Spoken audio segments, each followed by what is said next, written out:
صدر جمہوریہ द्रौपदी मुर्मू, नायब सदर जमहूरिया जगदीप धनखड़ और वज़ीर आज़म नरेंद्र मोदी ने आज साबिक़ सदर जमहूरिया डॉक्टर APJ अब्दुल कलाम के यौम पैदाइश पर इन्हें पेश किया खिराज अक़ीदत। हिंदुस्तान और बरतानिया के दरमियान FTA जल्द पूरी होने की उम्मीद नहीं है। यूरोपीय यूनियन के साथ बातचीत में भी पेशरफ नहीं। बरतानिया के वज़ीर दाखिला की जानिब से हिंदुस्तान से आने वाले गैर कानूनी मजदूरों के मुद्दे पर तनकीद से भी हालात बिगड़े हैं। दूसरी जानिब बरतानिया के वज़ीर तिजारत कैमी बेडोन ने कहा कि अब दिवाली तक FTA बातचीत को मुकम्मल करने की तरफ काम नहीं किया जा रहा है। अक़वाम मुत्तहिदा की सलामती कौंसिल UNSC की दहशतगर्दी से निपटने से मुताल्लिक़ कमेटी की भारत में मुनक़िदा होने वाली ख़ुसूसी मीटिंग में बग़ैर इंसान वाले तैयारों UAV और उभरते हुए दीगर टेक्नोलॉजीज़ पर मरकूज़ की जाएगी तवज्जो। कश्मीर में फिर दहशतगर्दी की साजिश नाकाम। बांडीपुरा में मिले IED को सिक्योरिटी फोर्सेस ने बनाया नाकारा। बांडीपुरा रोड के करीब एसेस्टेंगो इलाके में सिक्योरिटी फोर्सेस को एक IED मिला। बताया जा रहा है कि दहशतगर्दों ने ये IED धमाकाखेज मवाद सिक्योरिटी फोर्सेस को निशाना बनाने के लिए प्लान किया था, ताकि जब हिंदुस्तानी फौजें इस रास्ते से गुजरें तो इनका धमाका हो सके।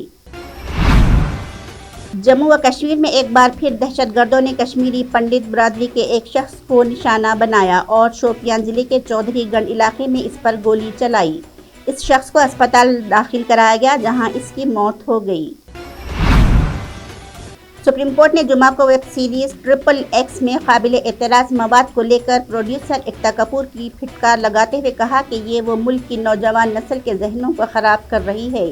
सुप्रीम कोर्ट कपूर की तरफ से दायर दरख्वास्त की समाअत कर रहा था। इनके OTT प्लेटफॉर्म ऑल्ट बालाजी पर नशर होने वाली वेब सीरीज में फौजियों के मुबैना तौर पर तौहीन करने और इनके अहल खाना के जज्बात को ठेस पहुंचाने के इल्ज़ाम में इनके खिलाफ जारी वारंट गिरफ्तारी को चैलेंज किया गया था। रोहतक के सोनारिया जेल से पैरोल पर बाहर आने के बाद गुरमीत राम रहीम ने हरियाणा के आदमपुर में होने वाले असेंबली ज़मीनी इंतखाबात और पंचायत इंतखाबात से पहले इशारों में अपने अक़ीदतमंदों के लिए इंतखाबी पैगाम जारी किया।